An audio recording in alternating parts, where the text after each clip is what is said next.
Hola, ¿qué tal? Bueno, el 13 de junio pasado se presentó el documento llamado El Obispo de Roma por el Dicasterio para la Promoción de la Unidad de los Cristianos, en donde se hace un balance del diálogo ecuménico en torno al rol del Papa y el ejercicio del primado petrino. Este documento es el fruto de los diálogos ecuménicos sobre el ministerio del Papa en respuesta a la invitación formulada hace ya más de 30 años por Juan Pablo II a raíz de los pasos que se comenzaron a andar en el Vaticano II. Se trata de buscar un ejercicio del primado que sea compartido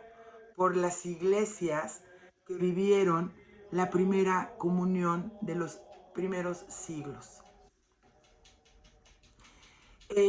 Pero es importante considerar que es posible, a su vez, señalar algunos nuevos enfoques, sobre todo en cuestiones teológicas que en nuestros tiempos son pues, muy controvertidas. La primera parte del texto nos invita a releer los textos petrinos, es decir, uno de los frutos de los diálogos teológicos tiene que ser una lectura renovada de estos textos que históricamente se han convertido en un obstáculo para la unidad de los cristianos y muchas veces han hasta incentivado algunas divisiones y separaciones de nuestra iglesia. Por eso es tan importante considerar el nuevo papel o ver a Pedro bajo otra perspectiva del papel que tuvo en relación con los apóstoles. Existen nociones en la Biblia como episcopé, que significa una especie de misterio de la supervisión, la diaconía y el concepto al cual estamos haciendo referencia de la función petrina, que han ayudado a tener una comprensión más integral de lo que son estos textos petrinos. Otro punto interesante a considerar es el origen de la primacía. Esto también es una cuestión controvertida, porque en la actualidad se considera al obispo de Roma como una institución del derecho divino, mientras que la mayoría de los cristianos, desafortunadamente, no lo entienden así, sino que es entendido como una institución del derecho humano. En este sentido es de mucho apoyo hacer clarificaciones hermenéuticas que nos permitan visualizar, entender y discernir que la primacía es tanto un derecho divino como humano. Es decir, es parte de la voluntad de Dios, pero que se ha mediado a través de la historia y de la decisión de los hombres consagrados a Dios. Por ello, en estos diálogos se hizo un énfasis en la distinción entre lo que es la esencia teológica y una contingencia histórica, porque en algunos momentos se tuvo que poner a votación esta posición por cuestiones que salían de la mano de Dios. Y bueno, y por ello se pide una mayor atención y evaluación en siempre considerar que el ejercicio de esta primacía ha tenido diferentes resultados en función de las regiones y las épocas y los conflictos, pero finalmente el principio petrino ha continuado.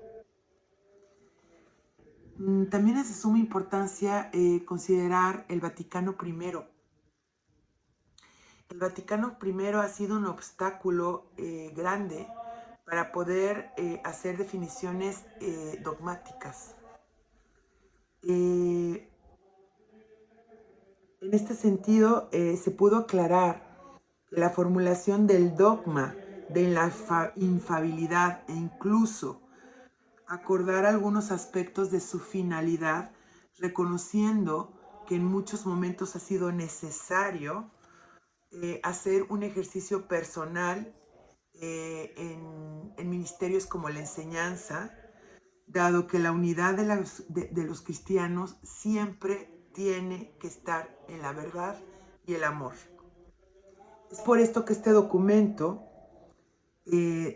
gracias a los diálogos, se sigue expresando la preocupación que se tiene de la infalibilidad, de la primacía del Evangelio y la indefectabilidad de toda la Iglesia, de la importancia del ejercicio de la colegialidad episcopal y de la necesidad de la recepción. Es decir, es todo un proceso, pero finalmente el Papa tiene la última palabra. Un ministerio para una iglesia reconciliada. Muchos diálogos teológicos han reconocido la necesidad de una primacía a nivel universal, refiriéndose y tomando referencia a lo que ha sido la tradición apostólica, ya que muchos diálogos han llegado a la conclusión de que desde los orígenes mismos de la Iglesia, el cristianismo siempre se ha fundado sobre sedes apostólicas principales. Algunos diálogos también han señalado que existe una interdependencia entre lo que es la primacía y la sinodalidad, ahora que estamos viviendo el sínodo de la sinodalidad. Y en todos niveles de la vida de la Iglesia siempre ha sido así, de manera local, regional, pero también universal. Es por esto que otro argumento importante a favor es que se refiere a que en el contexto contemporáneo de la globalización y de las necesidades misioneras, que son todo un reto en nuestros momentos, es importante contar con fuentes de inspiración para este ejercicio, tanto a nivel local como a nivel universal. En este sentido es importante considerar el carácter informal y no solamente jurisdiccional de las expresiones de la comunión entre las iglesias y la primacía de honor que siempre ha tenido el obispo de Roma y que por ello nos lleva a que tenga que existir de manera inevitable una interdependencia entre las dimensiones primadas y la sinodalidad. Bueno, el primer milenio de la historia cristiana no debe ni idealizarse ni recrearse sin más, porque una primacía a un nivel universal debe de responder a los desafíos contemporáneos, que ciertamente era una realidad totalmente diferente a la realidad que se están viviendo actualmente en nuestras iglesias del mundo. Por eso tenemos que considerar algunos ejercicios que deben de implementarse en la primacía del siglo XXI, como por ejemplo darnos cuenta que existe lo que se mencionó anteriormente, la interdependencia mutua entre la primacía y la sinodalidad en todos los niveles de la iglesia, que es lo que estamos formando en la actualidad como el futuro de nuestra iglesia para el tercer milenio, y en donde se tiene que conseguir este ejercicio sinodal, porque nos estamos dando cuenta que es una necesidad de que todas las voces sean escuchadas. Por eso es necesario que exista una articulación y consideración de lo que es la dimensión comunitaria basada en el sensus fidei, es decir, el sentido de la fe de quienes, de los bautizados, de los que formamos parte de la Iglesia Católica. Es de la dimensión colegial expresada por todos los la colegialidad episcopal,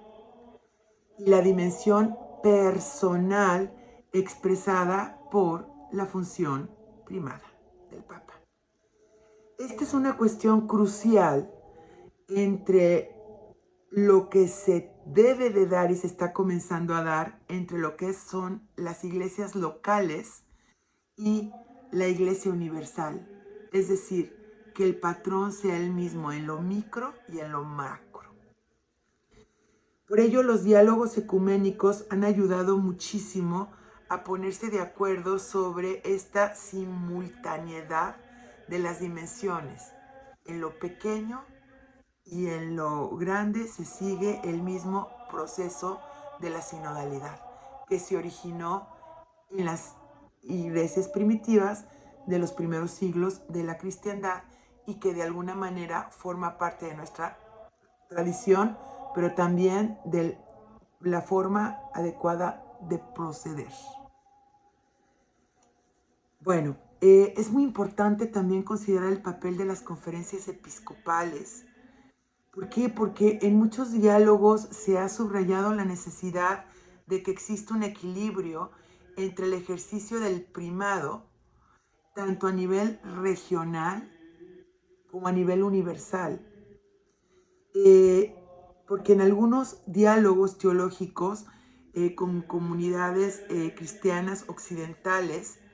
se está constatando una simetría en estas comuniones y la Iglesia Católica, por lo que existe una realidad en donde se está poniendo en evidencia que es necesario reforzar a las conferencias episcopales católicas del mundo y también a nivel continental para lograr una descentralización y regresar al modelo de las antiguas iglesias patriarcales, que tenga sus representantes y que vayan subiendo niveles, pero que finalmente todos sean considerados. Bueno, esto indudablemente nos lleva al siguiente punto, que sería considerar lo que ha sido las tradiciones de nuestra iglesia y la subsidiariedad dentro de ellas. El principio regente aquí es que ningún asunto se puede tratar adecuadamente en un nivel inferior porque debe de no poderse resolver ahí, llevarse al nivel superior para que todos estemos en la misma línea. Por ello, los diálogos aplican este principio para definir un modelo que sea aceptable para la unidad en la diversidad con la Iglesia o dentro de la Iglesia Católica, argumentando que el poder del obispo de Roma no debe exceder lo necesario para el ejercicio de su ministerio de unidad a nivel universal y que sugiere una limitación voluntaria en el ejercicio de su poder, al tiempo que reconocen que es necesario tener la suficiente autoridad para hacer frente a los numerosos desafíos y las complejas obligaciones de su ministerio. Ahora, el documento finalmente cuenta con algunas sugerencias prácticas sobre este papel del obispo de Roma. Hay una primera propuesta en donde nos invitan a hacer una nueva interpretación por parte de la Iglesia, de todos nosotros, del pueblo de Dios, sobre lo que son las enseñanzas del Vaticano I, con nuevas expresiones y un vocabulario que sea fiel a su intención original, pero que lo integremos a la eclesiología de comunión y lo adaptemos al contexto cultural y ecuménico de nuestros tiempos. Aquí tenemos que hacer una distinción clara de las distintas responsabilidades que tiene el obispo de Roma, en particular entre lo que es su ministerio patriarcal de la Iglesia Occidental y al mismo tiempo su ministerio primacial de unidad en la comunión de las iglesias. Otra recomendación importante es el desarrollo de la sinodalidad dentro de la totalidad de la Iglesia Católica. Sugiere que es necesario una mayor reflexión sobre la autoridad de las conferencias episcopales católicas nacionales y regionales en relación con el sínodo de los obispos y de la curia romana a nivel universal. Por eso es necesaria una mejor implicación de todo el pueblo de Dios en estos procesos sinodales. Todo el pueblo de Dios. Finalmente, la última propuesta se refiere a la promoción de la comunión conciliar a través de encuentros regulares entre los líderes de las diferentes iglesias del mundo. Para promover la sinodalidad dentro de las iglesias que representan con consultas regulares, acciones y testimonios conjuntos entre los obispos primados, en donde se pueda construir en base a estas experiencias y darnos cuenta cómo puede seguir mejorando este proceso sinodal,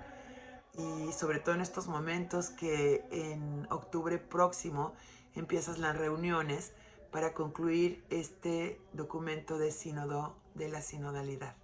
Un beso fuerte.